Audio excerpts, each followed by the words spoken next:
Hello and welcome to Melee's Turn Wheel, a series that takes a retroactive look at the Fire Emblem series chapter by chapter. I'm your host, I'm a Melee Kirby, and today we're taking it back to chapters 4, 5, and 6 of Fire Emblem Path of Radiance. And I had to really force myself to record this one today. Not really. I was already planning on it. But then just as I was about to do it, I saw that 8F had put out his Kenjoto's Elite Four actually get to the Elite Four video. If you're not familiar, there's a series of videos by a YouTuber named 8F who's very good. He does a lot of really good content, honestly. But more recently, like past few months, he started doing this series where he goes through all the games, looks at the gym leaders and the Elite Four members and their like in-game teams, and takes a look at how they would perform if they were actually, to go up against the games.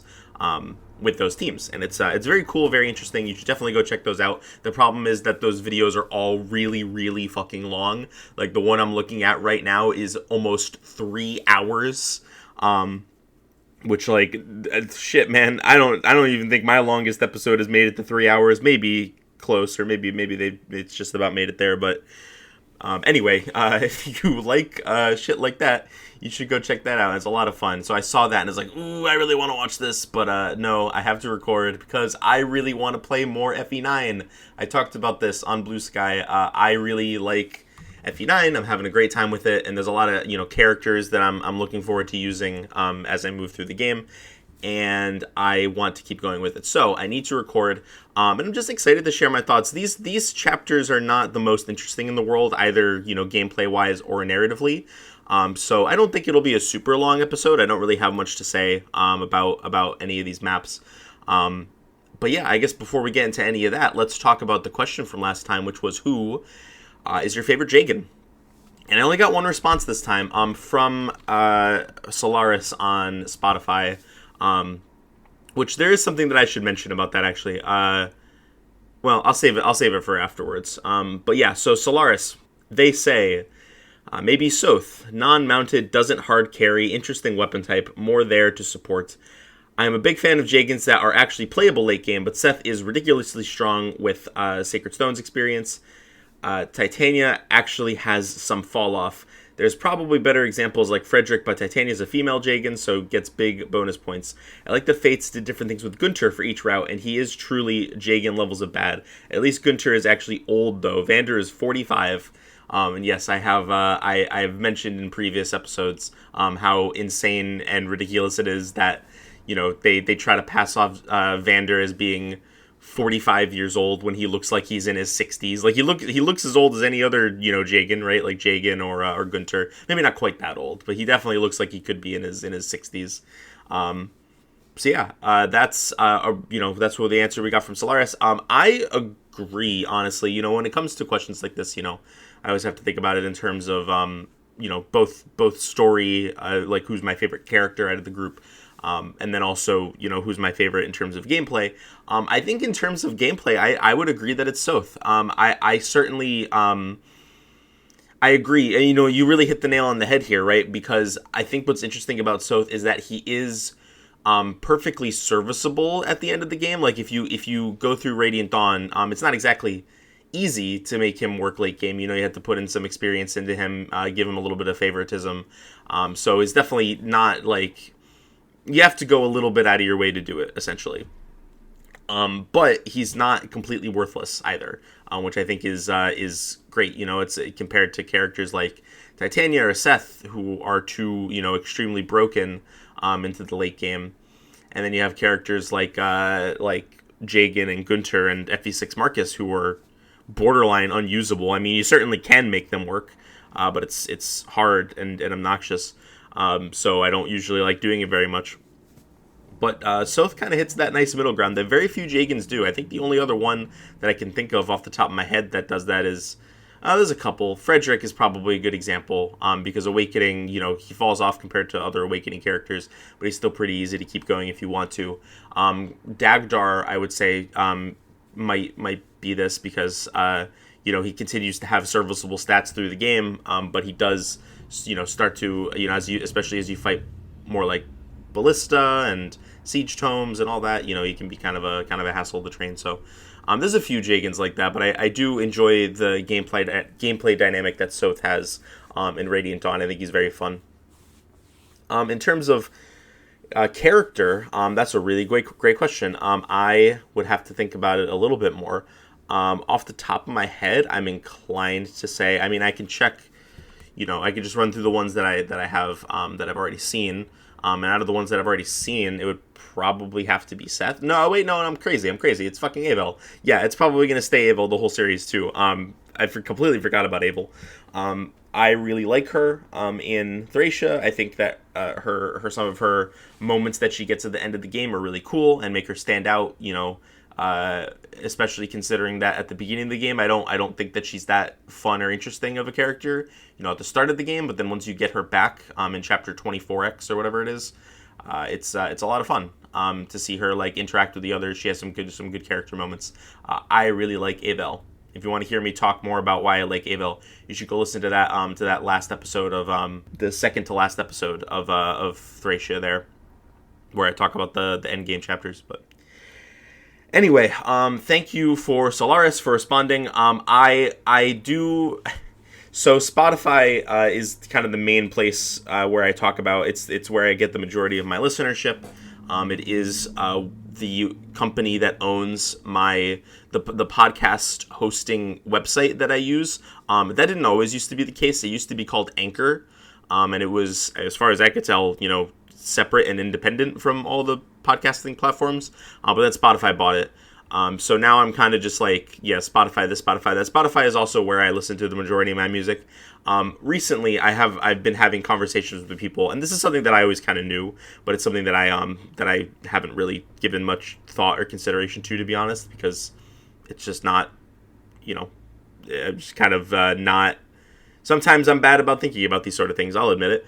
Spotify is not a good platform for creators. If you're someone who makes music on Spotify, or if you're someone who makes music in general and you put your music on Spotify, they have like the lowest payback rate for any of their, like, they're very, very terrible about supporting artists and are very, corporate, greedy, money hungry people.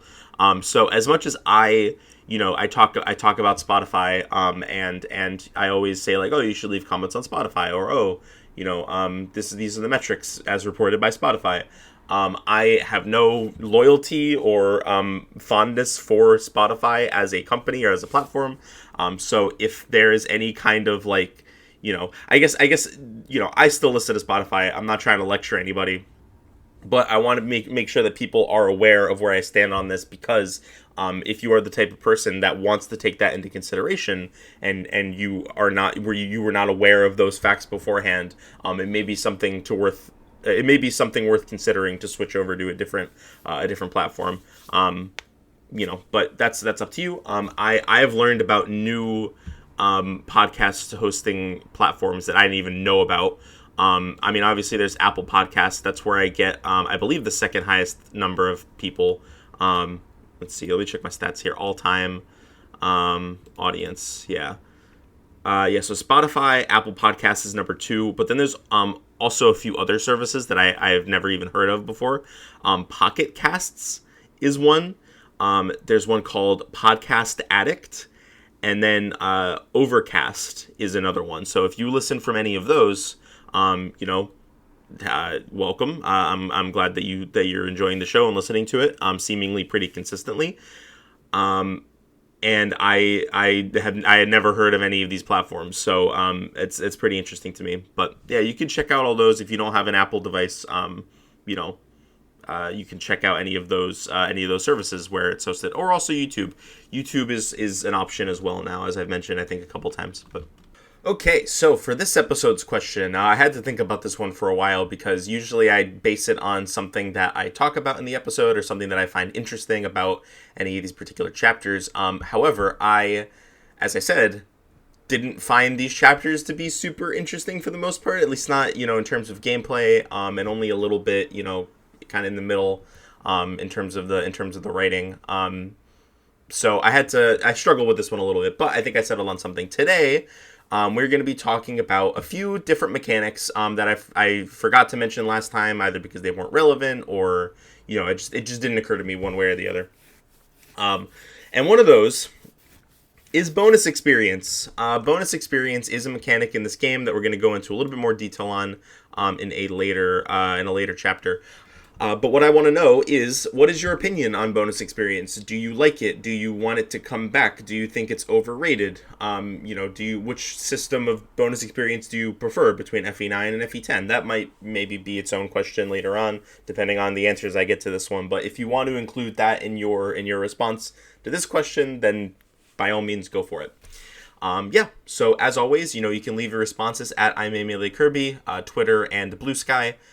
You can email terminalpodcast@gmail.com, or you can leave a comment on whatever listening platform you have of your choice that supports comments. I don't know if they all do, but for the ones that do, you can leave comments. With that out of the way, I think we can go ahead and get started with our chapters for the episode, starting with Chapter 4, Roadside Battle.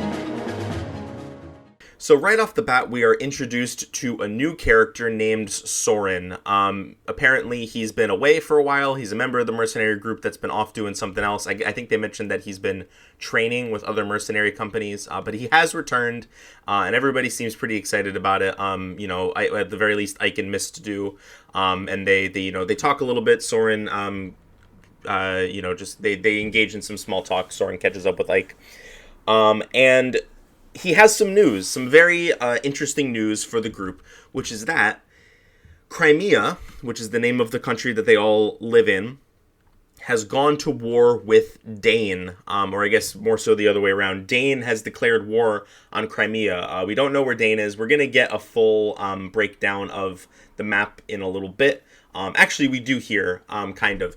So they pull out a map. In universe, they just pull out a map and they say, okay, so here's Dane. It's kind of over to the northeast. And here's Crimea, and it's in the northwest. And they have a connecting border sort of on the northern edge of the continent.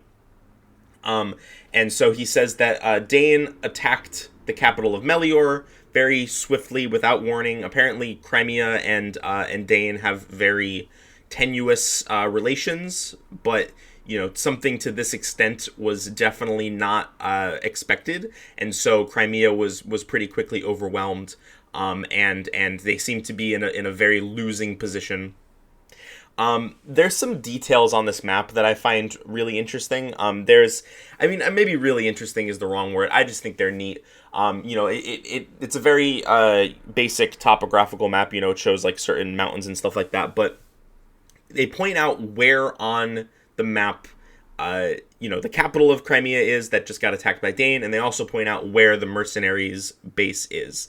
And I never really thought about this, but they put a point on the map to represent where the mercenaries' base of operation is, and it's very close to the coastline, the northern coastline of the ocean.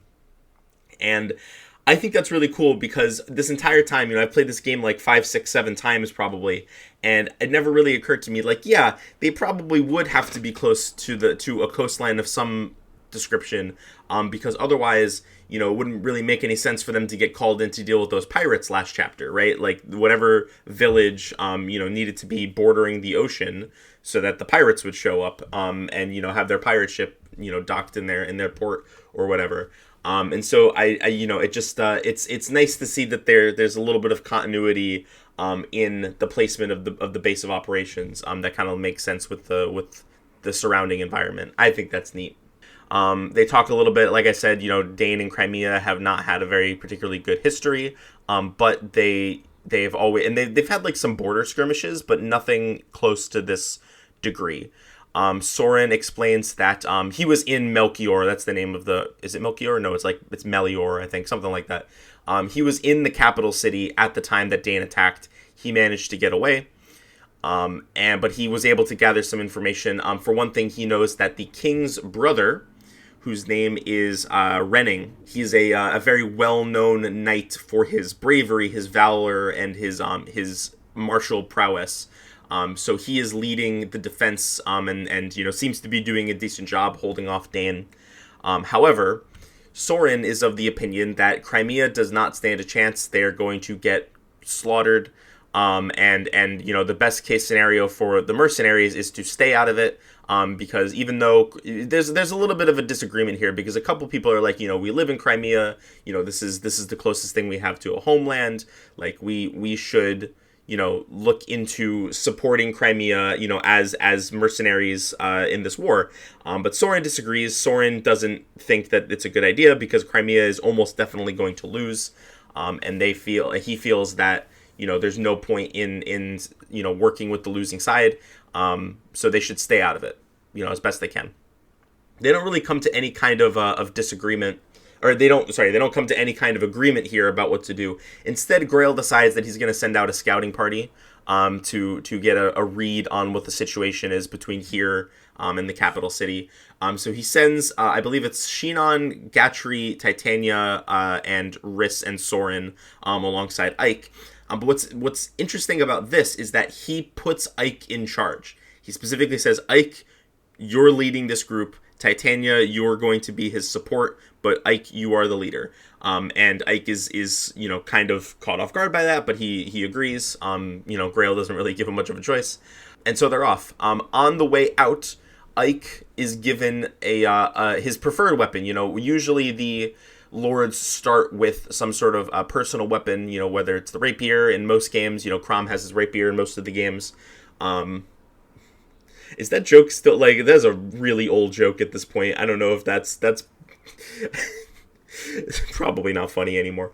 Anyway, Crom has his rapier in most of the games. There's obviously Regenleaf, Wolfbale, the Monicati, all that stuff. Usually, I guess, except for the Monicati, I guess, out of the ones that I just went through, they start with that weapon. But in this case, Ike doesn't get his until a couple chapters in. It's called the Regal Sword, and it is pretty cool looking. I like the design, and it functions exactly like a rapier. It's an effective weapon against Cavaliers and Armor Knights. There is something worth mentioning about the Regal Sword, though. And that is that this game, like FE7, the localized version of FE7, operates on a 2 times effectiveness system. Now, if you need a refresher on what that means, essentially, effective weapons in most games offer a 3 times might bonus to enemy types that they're effective against. So, take Regenleaf in FE8. If it has, I don't know how much might Regenleaf has, but let's say it has 7 might, and you're fighting an Armor Knight, that might gets tripled to 21 before strength and defense are calculated. That's how that damage calculation works. In the localized version only of FE7, which I suspect that they did to make it, less annoying for the player, there's less risk of them getting killed by an archer, if they're using Florina or whatever. So they changed it in the localization. In the Japanese version, it works like +3, or works like ×3. But in the English version of the game, it is nerfed down to double effectiveness. So, using that same example, it would only get doubled up to 14 might before the strength and defense are applied. I hated this. I hated it so much, actually, that I installed a patch on my playthrough of FE7 that got rid of it and set it back to the ×3 effectiveness. Because, as I said in those episodes, if you are good at the game, or if you're decent at the game. I like to think I'm decent at the game. I don't know if I would call myself good. But if you're decent at the game, then much more often than not, you're going to be using the effectiveness to your advantage rather than it being something that you need to be worried about it being used against you. And so I understand why they changed it, if they're worried that, the Western audiences are dumb or whatever, and they're worried that little Timmy is going to put Florina in range of an archer and get her killed. Sure. But I don't know why they couldn't have that be an option, or maybe it depends on your difficulty mode, because I think it's really frustrating that that's how the game works. And unfortunately, they do bring it back for this game. I believe this is the last time that it ever happens, though, thankfully. Unlike, well, I don't know, actually. Let me see. Yeah, okay, so I was pretty sure this was the case, but I wanted to confirm. In FE9, double effectiveness is back in play. They nerfed it down from triple effectiveness again, and this time it is not just in the international release of the game. It is in all versions of the game, which is very weird.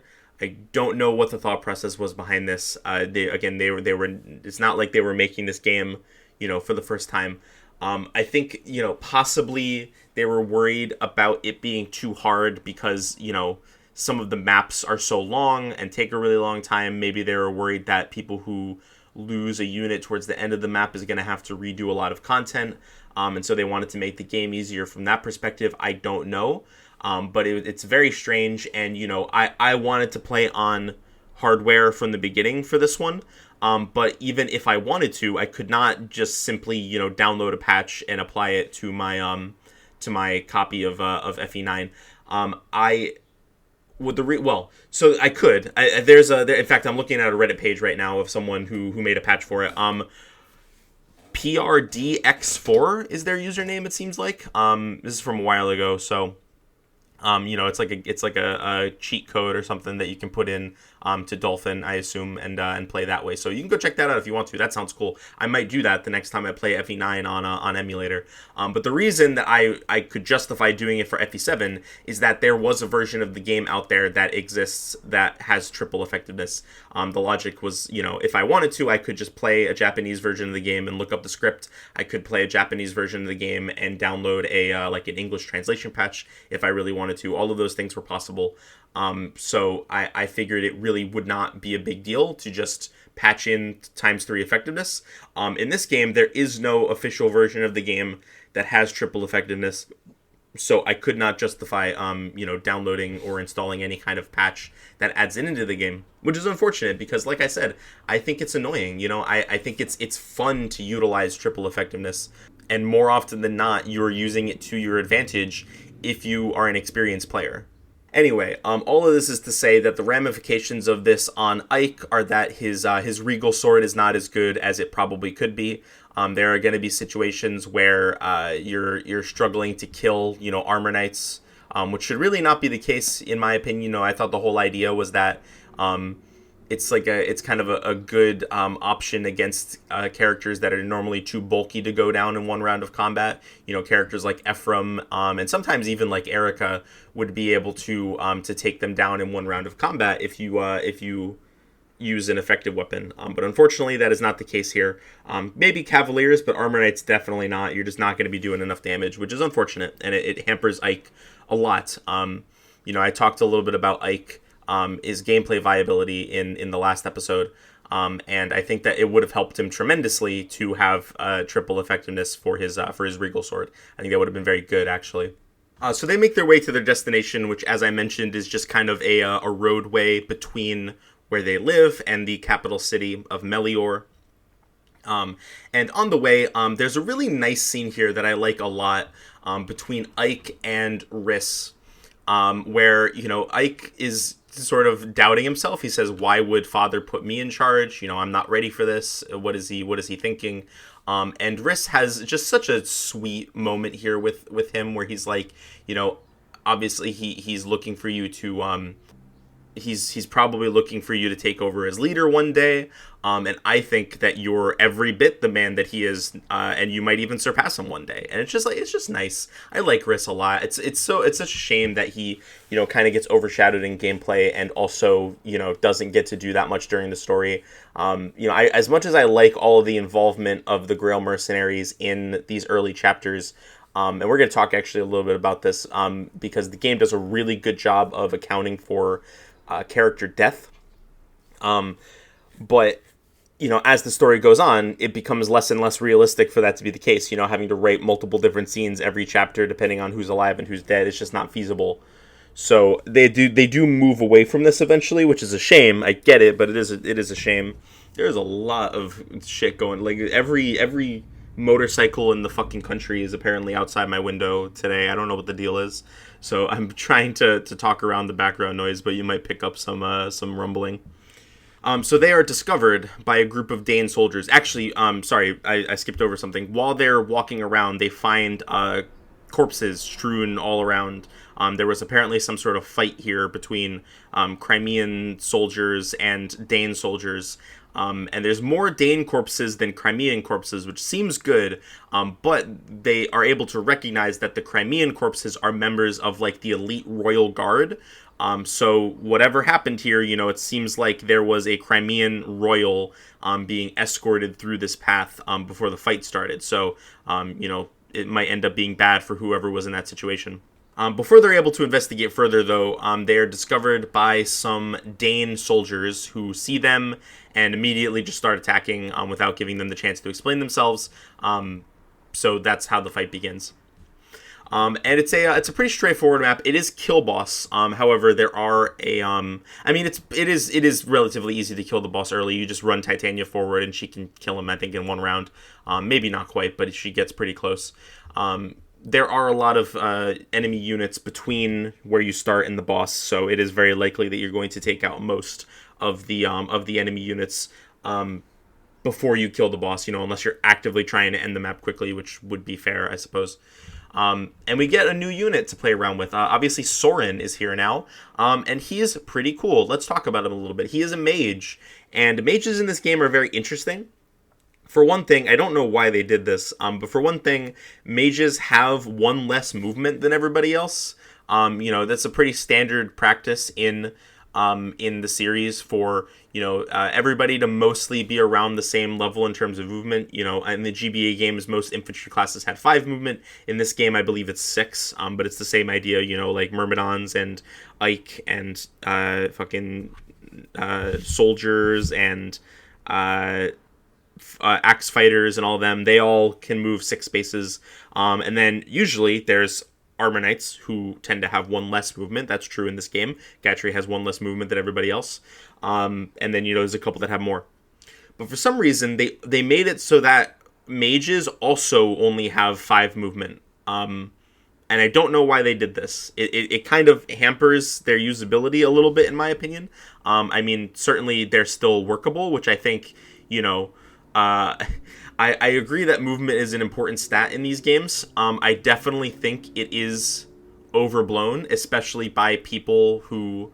Well, I think it's overblown, if you're just looking to play the games, like, relatively casually. There are still plenty of people who consider Soren to be an excellent unit for reasons that we're going to talk about. So I think, at the end of the day, it goes to show that movement isn't the end-all, be-all.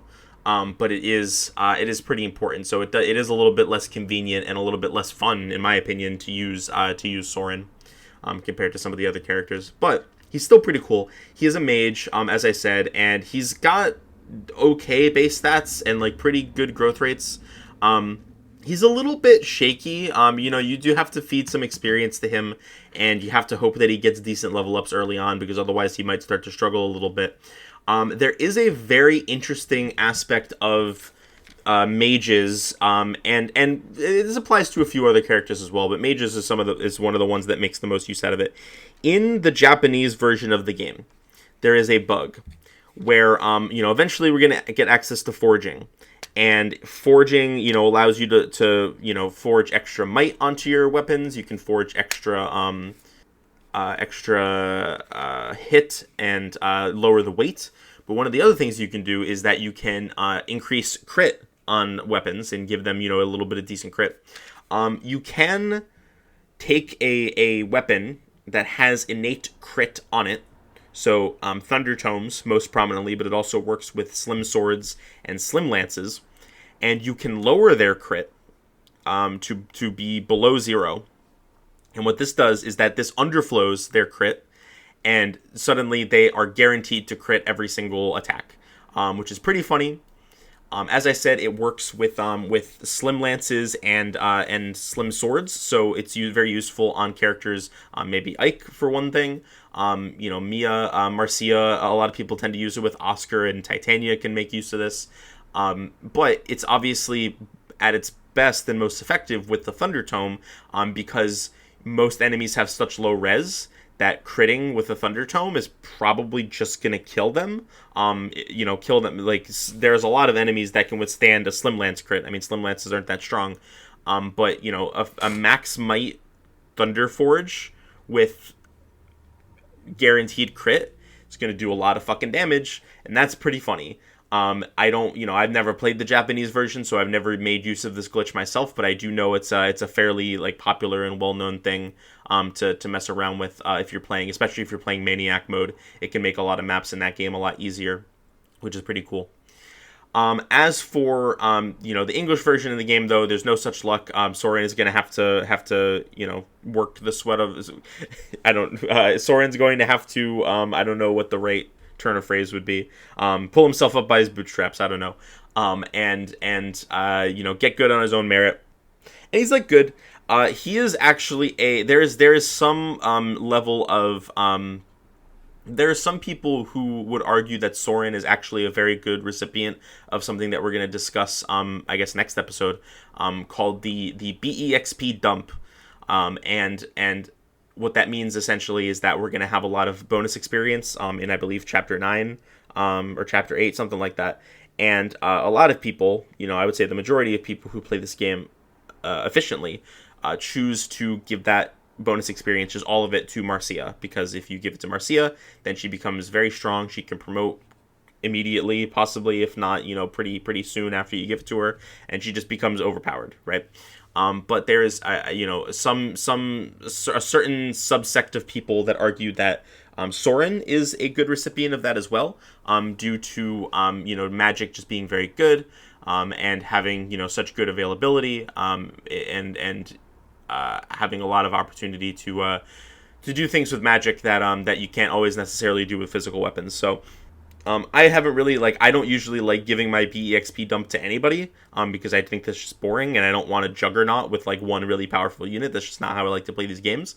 But food for thought. If you enjoy using Soren, that might be a good way to get some effectiveness out of him. It also gives you an early staff bot, which is pretty nice. If you want an extra unit that can use heal and things like that. Okay, so as I said, this map is pretty straightforward. There are a pretty high number of enemies.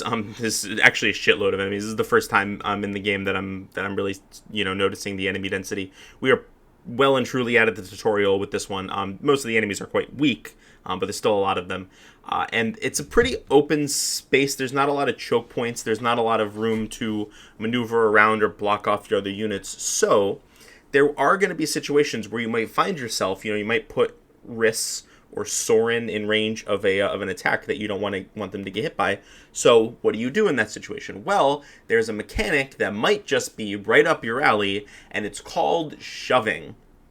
I do not know how I managed to forget about this one. Well, I kind of do, because it wasn't really relevant in the first few maps at all. In fact, only a handful of my units in the first couple of maps even could shove, because horseback units can't shove. So Titania and Oscar cannot shove. The way shoving works is that if you are next to one of your allies... Actually, no, sorry, scratch that. You can do it to your enemies too, which is really funny. And there's actually chapters in the game that make really good use of that. But you can do it to either an enemy or an ally. There is a weight stat, which I think only affects rescuing and shoving. So if your weight, I don't think your weight stat needs to be higher than them necessarily, but I think it needs to be pretty. If it can't be I think it has to be the same or very very slightly below. Let me just check. I keep talking out of my ass instead of just checking. I have fucking Google pulled up right now.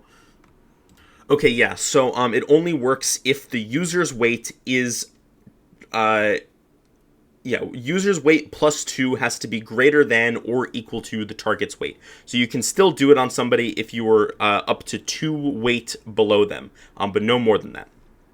It also reduces the duration of sleep on a target by 1 turn, which I actually did not know, and that is incredibly funny. You could just shove somebody to wake them up. If you shove someone 4 or 5 times, you just wake them up instantly. That's hilarious and very useful to know, honestly. I'll keep that in mind going forward.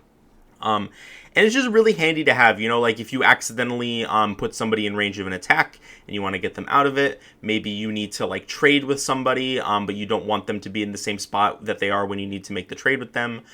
You can use it to get extra movement on characters. There are some units that have skills called, I think there's one unit that has a skill called Smite, which doubles, you can push someone two spaces away.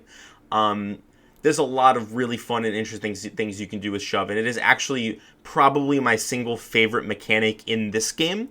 It does come back in Radiant Dawn as a general skill for essentially everybody that's not mounted. The way it kind of works is that mounted units get Canto and non-mounted units get Shove, and with even with Kanto being as broken as it is, I actually think that that's a pretty, worthwhile trade-off. Obviously Kanto's better, but man, I really like being able to shove people. I think it's really fun. I think it's really useful. So I don't even think it's that, unbalanced of a distinction to make between mounted units and non-mounted units. It does come back in later games, but usually only as a class-specific skill rather than one that you can just have on everybody.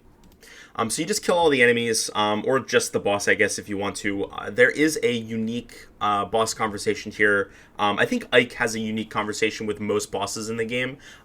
So I'm not necessarily going to keep track of all of them unless I find them to be interesting. But this boss also has a unique conversation with Titania, where she mentions that she used to be a knight of Crimea. Now, this is something that I wrote it down, not realizing that we're going to find it out in the story in 10 minutes. But this is the first opportunity that you have to discover it. And it kind of explains why she was acting so weird with the guy from the previous chapter who was saying, you guys could be Knights of Crimea if you really wanted to. She's not anymore, but she used to be. So I think that kind of adds some perspective on maybe why she was acting like that. After the battle, Titania is like, oh, so were there any casualties? And if there aren't, then they talk about that, great job, Ike, etc., etc. But it did make me think about, talking about how well this game handles death in these early chapters, because, everybody can die. The only characters that die in gameplay but are still relevant in the story there's a few. There's Titania and Soren are the main ones. Mist, when we eventually unlock her as a unit, I don't believe she dies in the story. Actually, maybe she does. Now that I'm thinking about it, that seems possible. But I am not 100% sure. But for the most part, Oscar can die, Risk can die, Boyd can die. All these characters who are, they have consistent story presence, but they can die. And there's, not only are the scenes rewritten to reflect that, but there's also specific dialogue dedicated to it. Boyd and Ike will talk about, I can't believe Oscar's gone, or if they're both gone, how are we gonna tell Rolf that shit? It's pretty intense. And something that Fire Emblem so rarely does, because it needs to be able to, it's very unrealistic to expect the writers to be able to account for every possible combination of player deaths. But even just some moments like this in the early game goes a long way to making the world feel real and dynamic, and the characters actually feel like fleshed out people who have real interactions with each other. And it's just so cool. I love this aspect of the writing. It's part of the reason why this early part of the game is one of the best sections. I think it is probably the best early game of any Fire Emblem, narratively. I think that's pretty, easy to say. I can't think of any that even give it a run for its money, to be quite honest.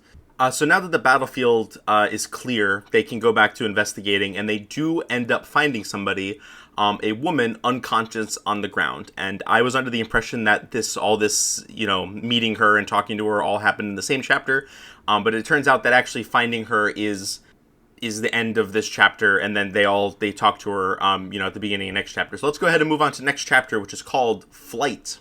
So they take Elincia back to the home base where she wakes up. Grail is there, and they talk a little bit. It turns out that she is the princess of Crimea. Crimea was actually not known to have a princess which is, kind of a point of contention. They're like, how do we know we can trust you? We didn't even know that there was a princess for Crimea. Apparently her existence was kept on the down low, because her uncle, Renning, who we already talked about, is slated to be the next king.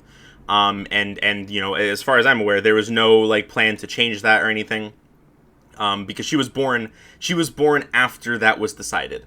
And they didn't want any trouble from like people who wanted, Elincia to be the queen, and people who wanted, Renning to be the king, whatever. So they just decided to keep it secret, and not make it a public announcement.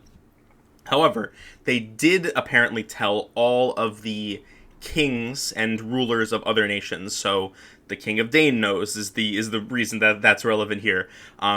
He knows that she exists, and he is presumably going to be looking for her. We find out the King of Dane's name is Ashnerd, by the way, in this conversation, and he killed her parents, which is a shame. She actually seems to be taking it pretty well, to be honest. But it's obviously quite sad. She also doesn't know exactly where Renning is, but he seemed, if she had to guess, he is still, fighting and doing his best to fight against Dane. So the plan, for Elincia before her escort got killed was that she was going to be taken to the south to Gallia. And all we know about Gallia right now is that they are on friendly terms with Crimea.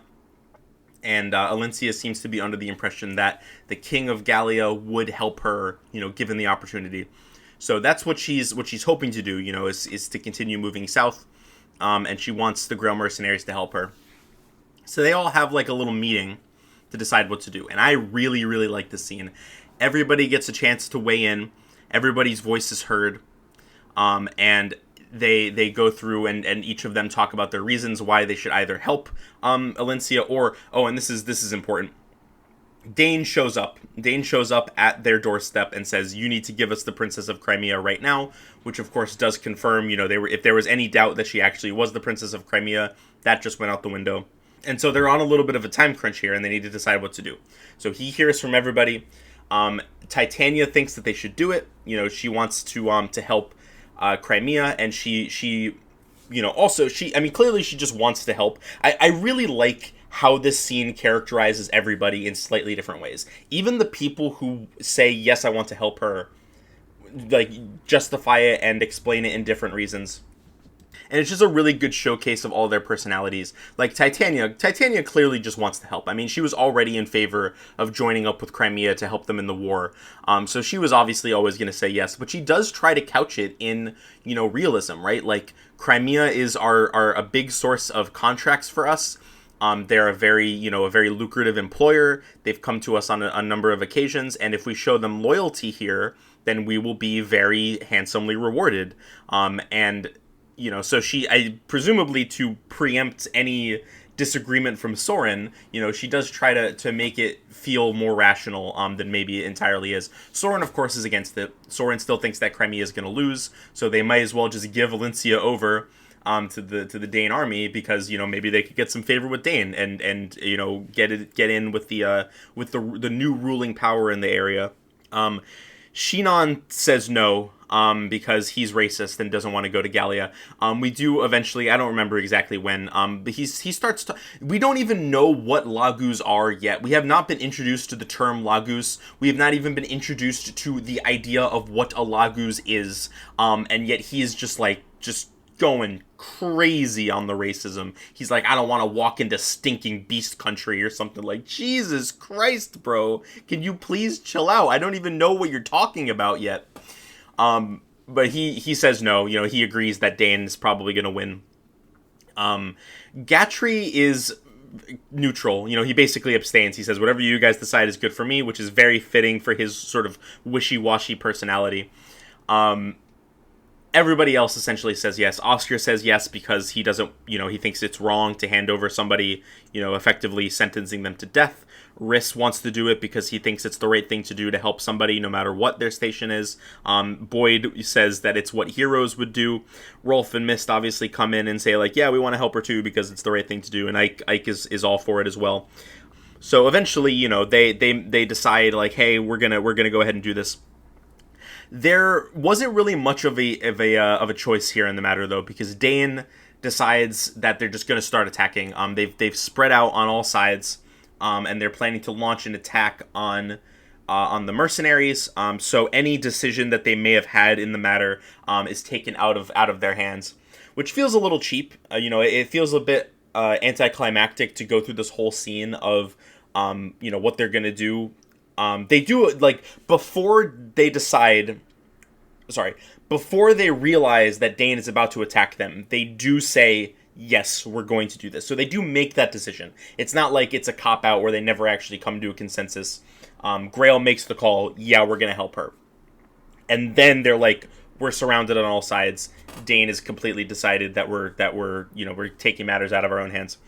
The other reason that I think this is fine is because they had to do it this way. If theoretically you have gotten every single character killed other than Titania and... Well, Titania you can get killed.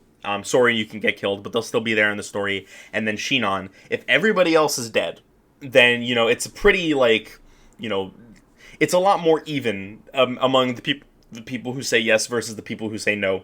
So they needed a way to, even if the majority of people are, for giving her up and killing her, or basically dooming her to die, they needed a reason why the story would continue anyway with you helping her. So that makes sense from that perspective. I don't really mind it. So with Dane at their doorstep, they decide that they're going to help the princess. And so they all go outside. Grail says, I'm going to take this entire section of the fort. I'll hold it down. You guys need to make sure that you hold it down out here, though, and Ike, you're in charge.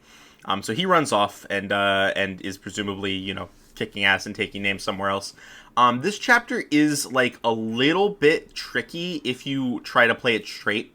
It's actually extremely easy if you just kill everybody with Titania. Who knew? But if you try to play it straight, I usually do play it straight because I don't know. That's usually my default. But this time I decided I want to try to get the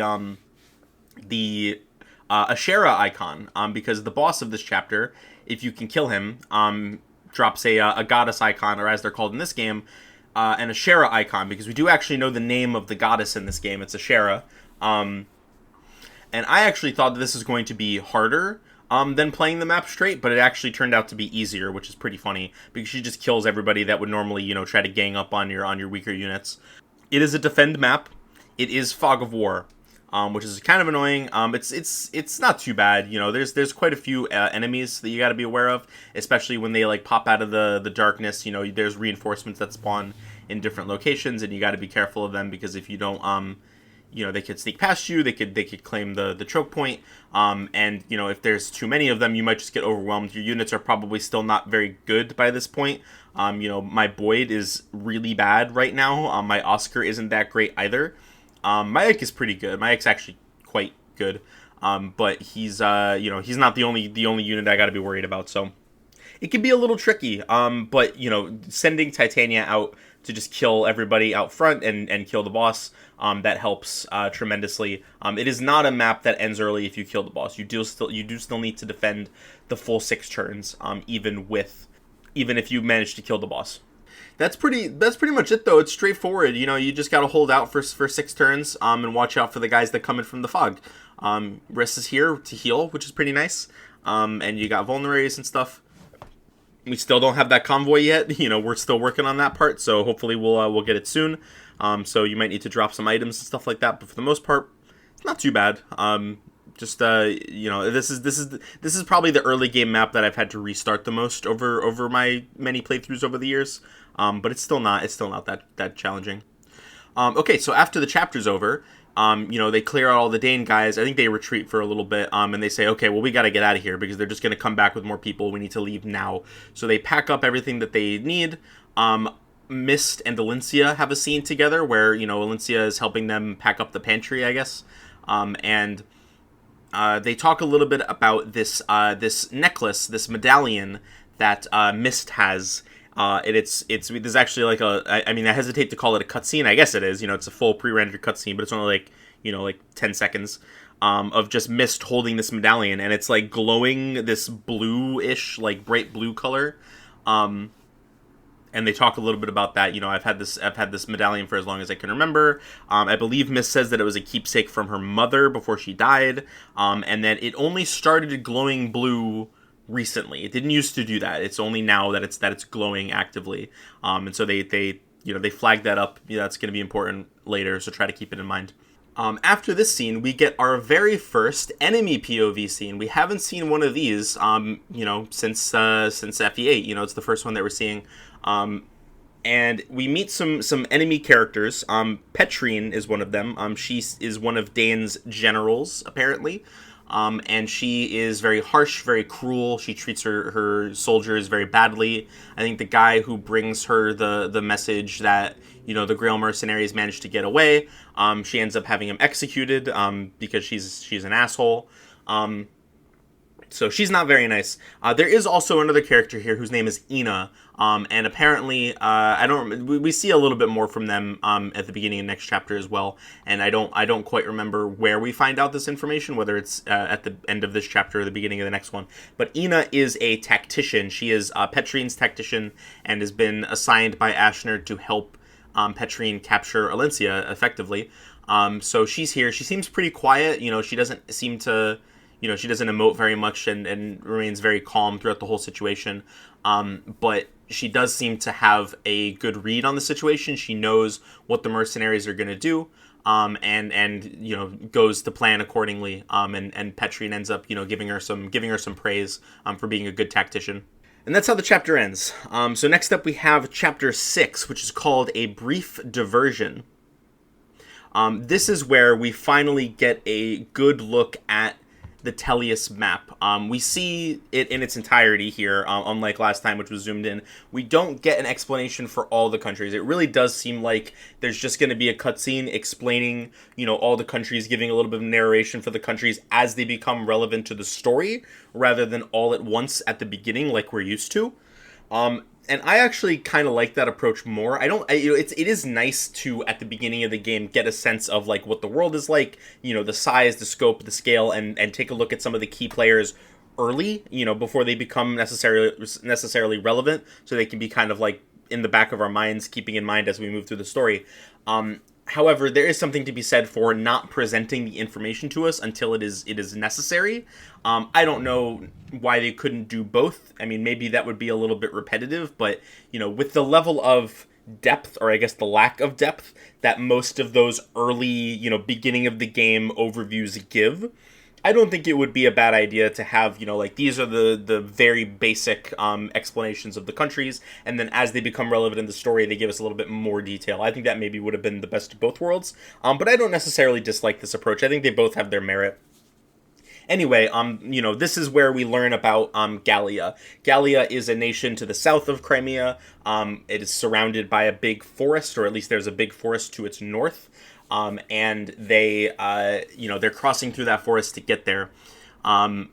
It talks a little bit about how there used to be the relationship between Gallia and Crimea actually used to be quite bad. But with the current rulers in place, they've been making efforts to increase their make progress on their connections and improve their relations and that sort of thing. As we move through the forest, we cut to the Grail mercenaries going through the forest. And Shinon's here, and Shinon is here to give a very racist explanation for what they're going to find on the other side of this forest. So Gallia has a different species of population, or their population is a different species, I should say, called the Lagus. They are not called the Lagus by Shinon. Instead, Shinon refers to them as subhumans, which subhuman, obviously, has very obvious negative implications. And in the best case scenario, you can read that as like a subcategory of humans because they're like similar to humans, but not quite. But obviously, sub tends to mean like below. So they're submissive, they're subservient. So Shinon is clearly not spewing anything positive here. What I find interesting about this is that Shinon, gives this whole tirade about, how they have like, razor sharp fangs and claws that'll gut you or whatever. I mean, that's all true. They are a pretty, fierce race, for the ones that we see, and tend to have very, I mean, they do have claws and fangs and all that shit, so he's not wrong necessarily.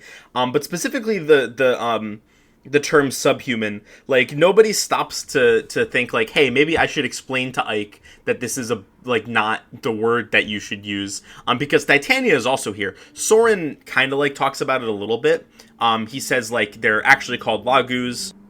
These subhumans that Shinon is referring to, typically they're referred to as Lagus, and Soren gives a little bit more detail on that. But Titania is also here, and if anybody was going to speak up and say, yeah, no, that's a really, that's not a good term to use for them, it probably would be Titania, but maybe she was distracted. I don't know. Maybe she didn't hear the conversation. So I don't want to spend a lot of time on this right now. I don't know where the best place for it would be. I do think at some point I am going to have to talk a little bit about the racism subplot. I mean, I can't really get around it, right? It's a huge element in both games' narratives. And I am going to have to talk about, it as a racism analogy, and why I don't necessarily think it works very well as a, so here's the thing, right? And again, I'll keep it very brief for the time being, but I don't think most fantasy story racism allegories are good.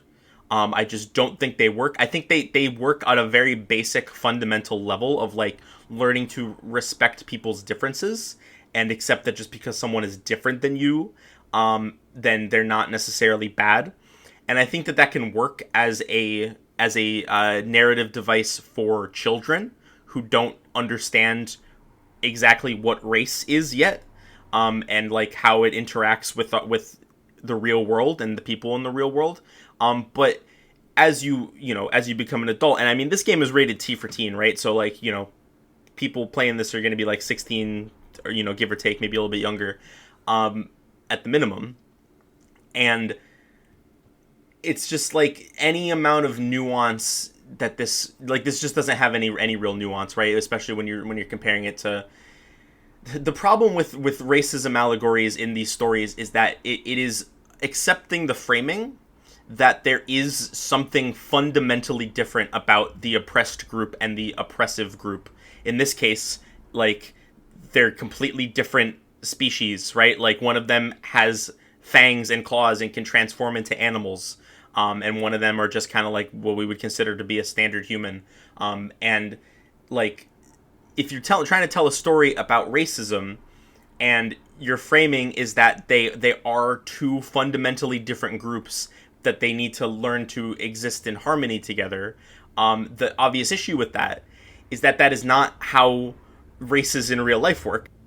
There is not anything fundamentally different between, maybe culturally, but not in terms of our biology, not in terms of our genetics. There is not any real difference between people of different races in the real world.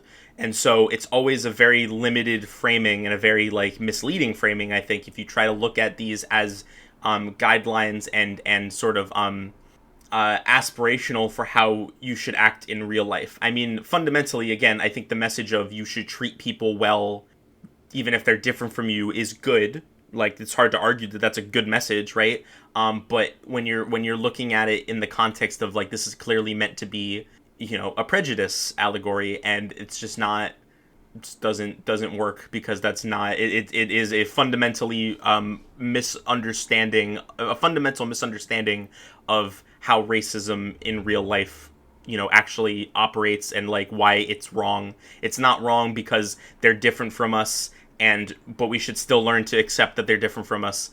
It doesn't work because it's wrong because they're not different from us. People of different races are not different from you, not in any fundamental way. Again, different cultures obviously have different, things that you got to be aware of. We're not all exactly the same, of course.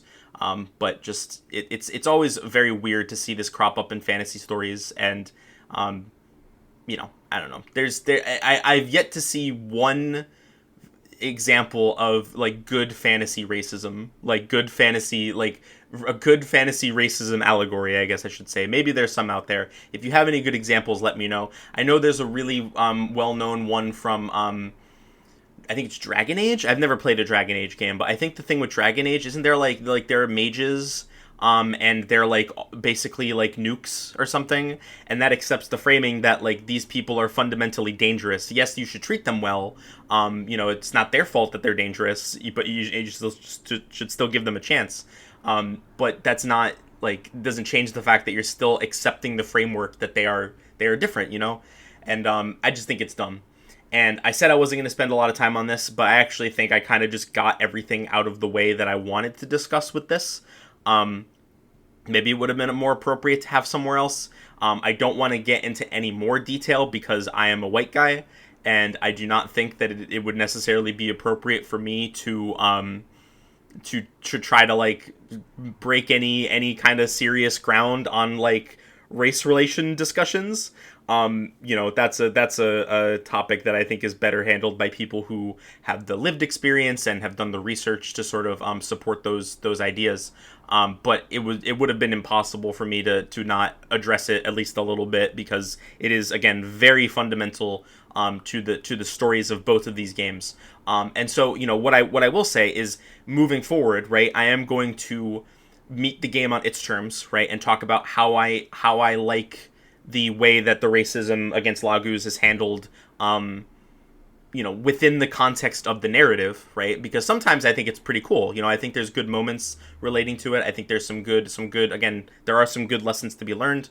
I wanted to make sure that this was very clear, that if this is your gold standard for like, I used to be racist, but then I played Fire Emblem Path of Radiance. I mean, that's fine. If legitimately this is the game that kind of took you down a path of like being more accepting and understanding as a person, that's not a bad thing. That's a great thing. I'm very happy for you. But also maybe like read up on some actual literature about race relations and things like that. I think it could be a good learning experience for people who maybe don't have as much experience with that topic.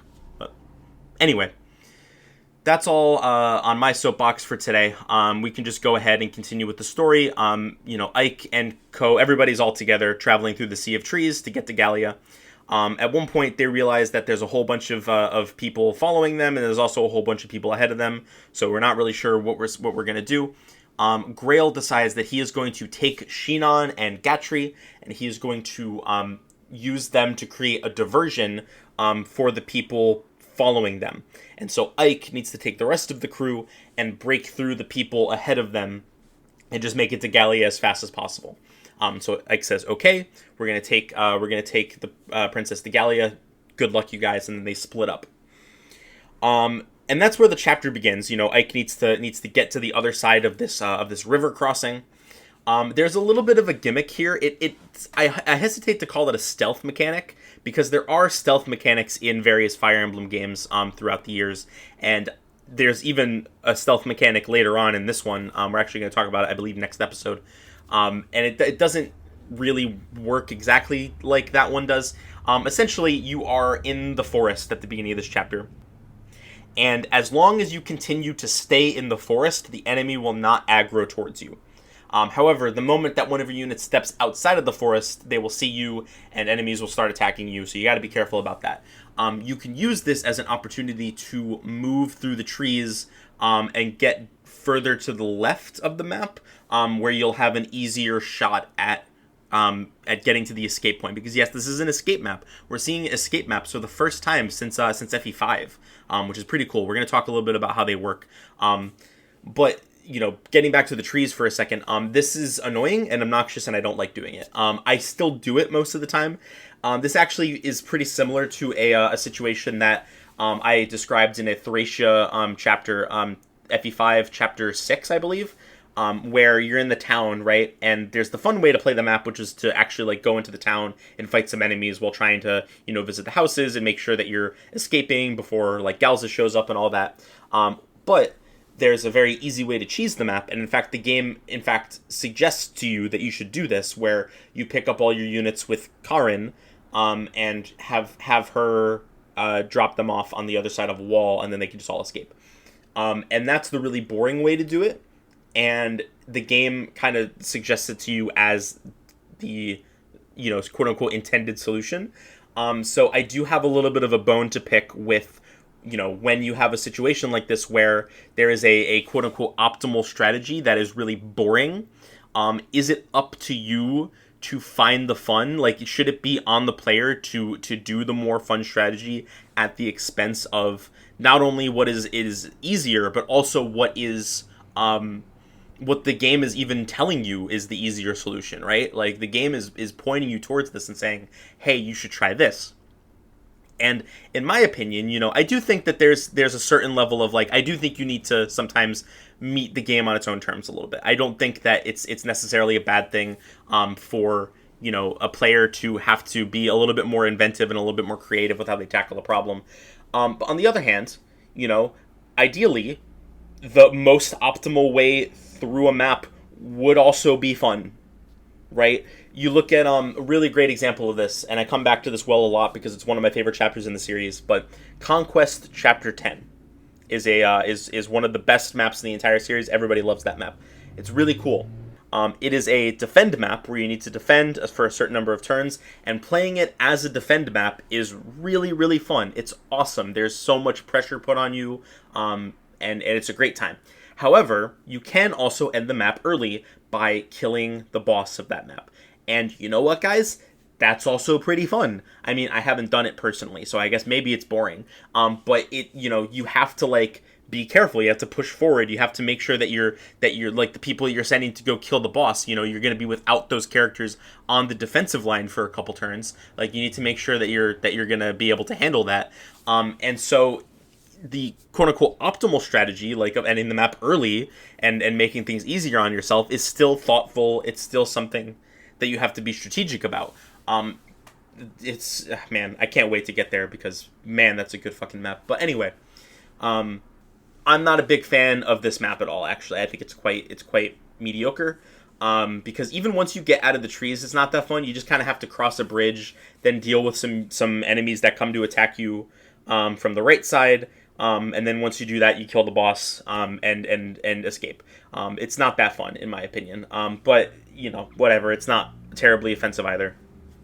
There is an element of this map that we should be aware of, because this is the map where I first started considering bonus experience. Bonus experience is a mechanic in both Tellius games. It kind of, like, there are sort of systems similar to it in later games, especially FE15 has a sort of a bonus experience system, but it doesn't work the same way.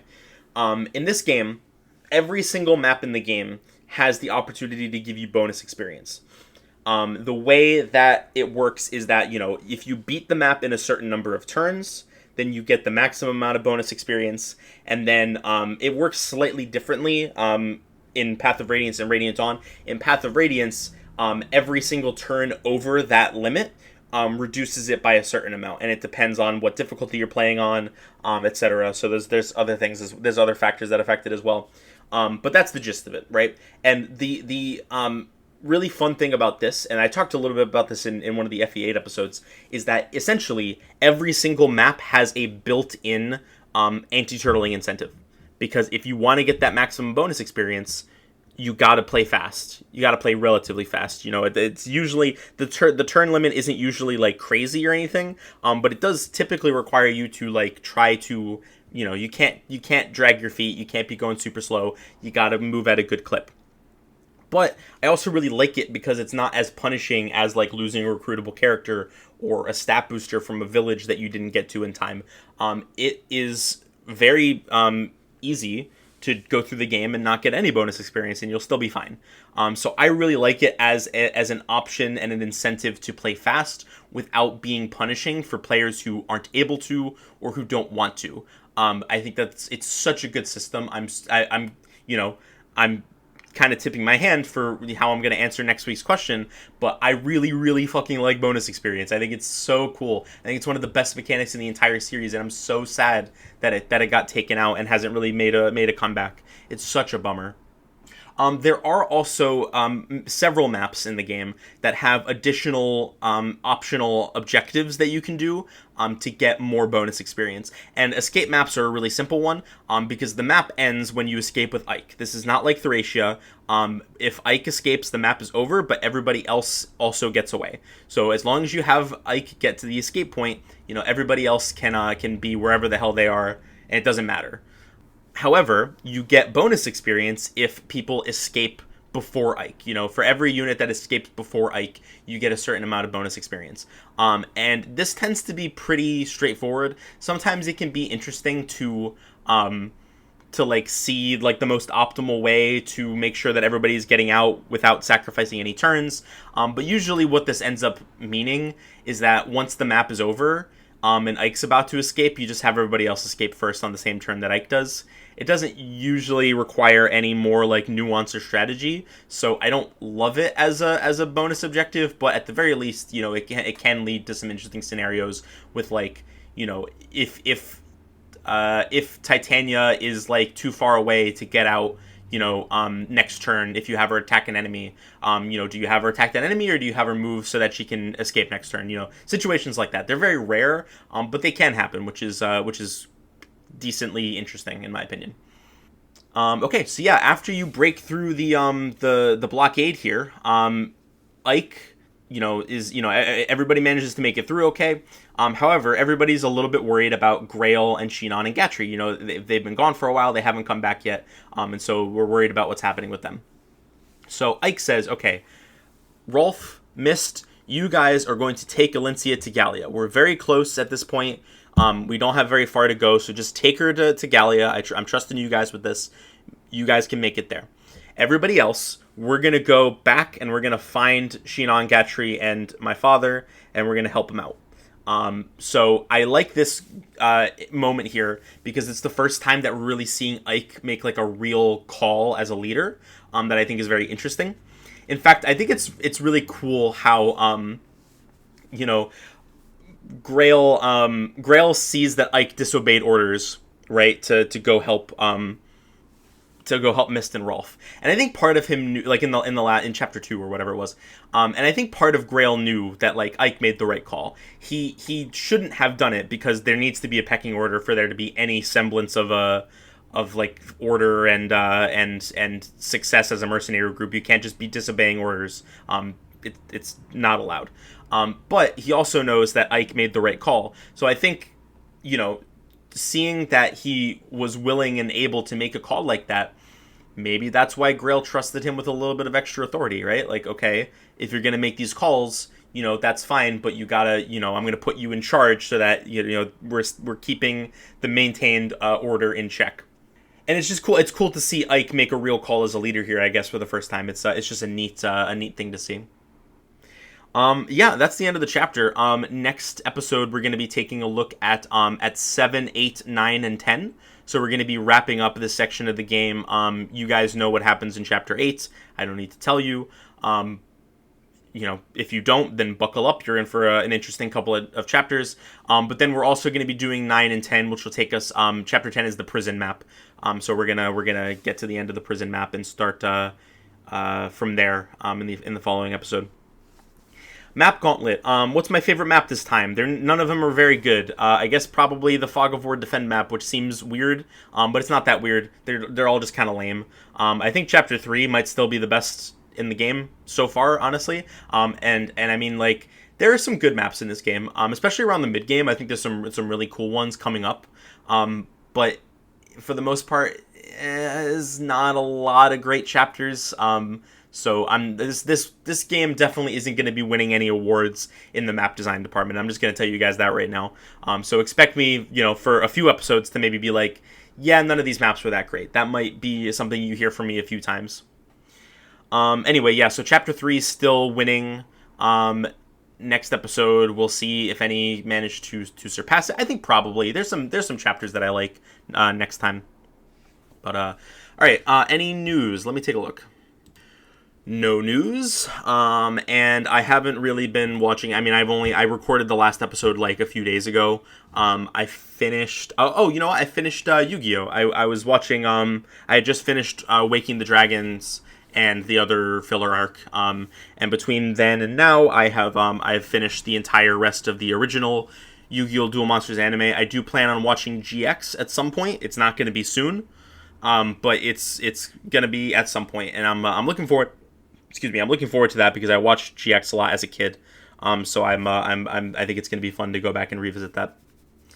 Okay, yeah, that's all from me for today. Make sure to let me know what you think of Bonus Experience at I'm a Melee Kirby, Twitter, and Blue Sky. Email terminalpodcast@gmail.com or comment on whatever podcast platform you listen on. However you choose to get in touch with me, I look forward to hearing from you guys, and I hope you all have a great rest of your day. I will see you all next time. Bye-bye.